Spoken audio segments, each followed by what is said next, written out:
Kong magandang gabi, si Almar po ito. Nabanggit niyo po kanina na kayo po ay happy sa naging takbo ng oral arguments dito nga po sa unprogrammed funds.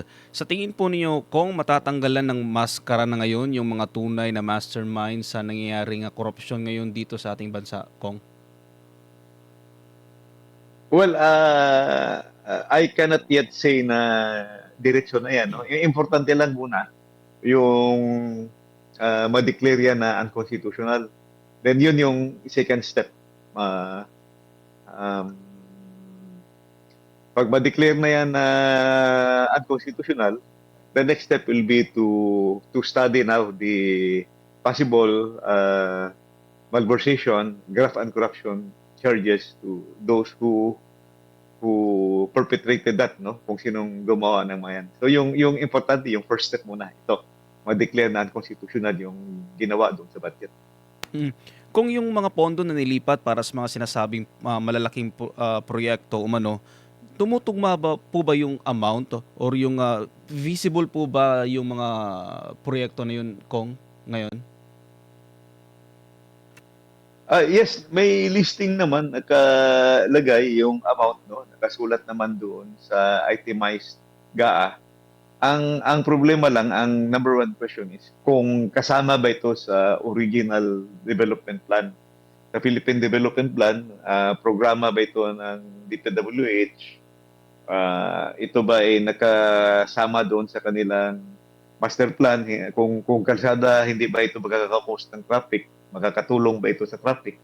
Or so kung sa flood control, makakatulong ba ito sa flood control? Hindi ba ito magkakabara? Kasi yung ginawa nila doon sa pareho, sa kalsada at saka sa flood control, yung malalaking project, nilipat sa tinanggal, nilipat doon sa ad program, yung pinasok, yung mga maliliit na, nakachap-chap na. So, I'm very sure hindi kasama yun sa development plan kasi hindi yun dumaan sa RDC, insertion na lang bigla, pinasok nila dito sa BICAM level. Ang problema kasi sa BICAM level, closed door yan at diretsyo na yun, approval.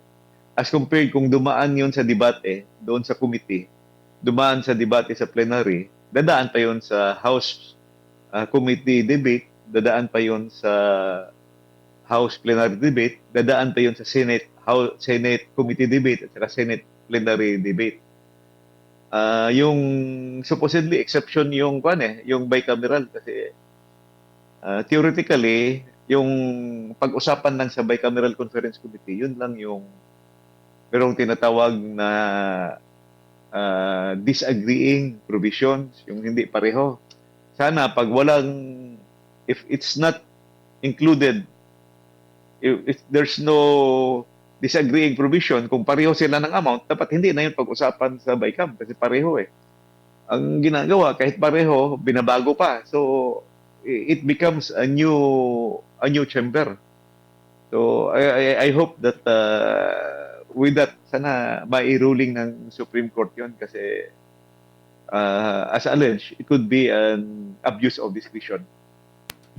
Kung marami sa ating mga kababayan ang dismayado sa 20th Congress dahil nga sa nangyayaring korupsyon, kayo po na nasa Kongreso po ngayon, kung maaari po ba natin mabigyan ng overview ang ating mga kababayan kung gaano kalawak or masasabi nating ilang porsyento sa Kongreso yung masasabi nating nakinabang dito nga sa paglilipat nga ng pondo or anomalya, Kong? Totoo lang, marami kaming diskontento, lalo na yung mga congressman na nag-iisip para sa bayan. Kasi unang-una, bakit tayo hinalal, bakit tayo na-elect to bring the voices of people at kung ano yung plano ng bayan, yun dapat ang susundin. Ang nangyari kasi, they were on their own.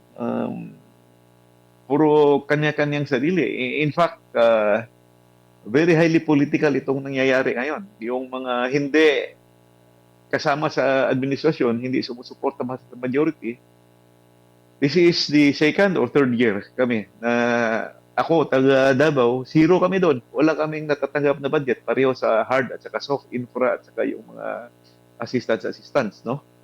Ah, well, purpose is politicking talaga. Kita nyo naman yung lumalabas ang daming pundo, bumabaha last year para sa 2025 election. Ang daming ayuda, ang daming akap, ang daming tupad, ang daming infrastruktura.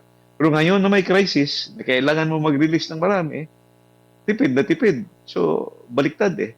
O, mas priority ba yung election? Mas priority ba ang politika kaysa crisis? Crisis is very, very important. That's why may iba lang tayo ng topic na dapat yung crisis ang unahin, wag naman yung impeachment ni Vice President Sara Duterte. Mm. Kung nabanggit mo yung ayuda, may pera pa ba yung ating bansa considering na yun nga last year umuulan ng ayuda, ngayon na may krisis walang binibigay, Kong? Kung meron man kakarampot lang. I would presume meron kasi merong nakasulat sa budget eh. Merong budget ang DSWD for ayuda, for AIX. May budget naman tayo sa infrastruktura, may budget tayo for medical expenditures. Ang tanong lang diyan kung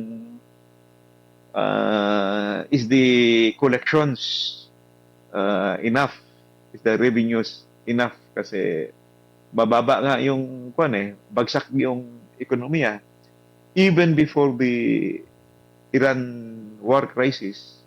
Bagsak na yung ekonomiya natin. 4% na lang yung growth doon sa 2025 because of the flood control issue, graft and corruption issue.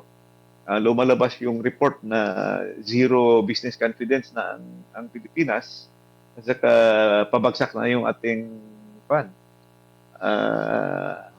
foreign investments, no? So pagpatakbo kasi ng ekonomiya, yung consumption or consumer spending, yung ating government spending, saka yung importante yung investments. Kulang tayo ng investments dito, so yung the best sana yung foreign investments. But with the scenario sa gulo ng buong mundo, you cannot expect foreign investments to come. Saka dahil mababa yung income ng gobyerno, mababa yung expenditure ngayon, and yung ating consumer spending, yung pinakamalaking nagbibigay ng tulong sa atin, yung ating mga OFW, yung mga remittances, so it's also affected. So, yun ang tanong. Kung dapat mangutang siguro ang gobyerno in order to release these funds because these are crisis time. Kailangan mong paikutin ang ekonomiya, kailangan mo mabigyan ng ayuda yung mga nangangailangan.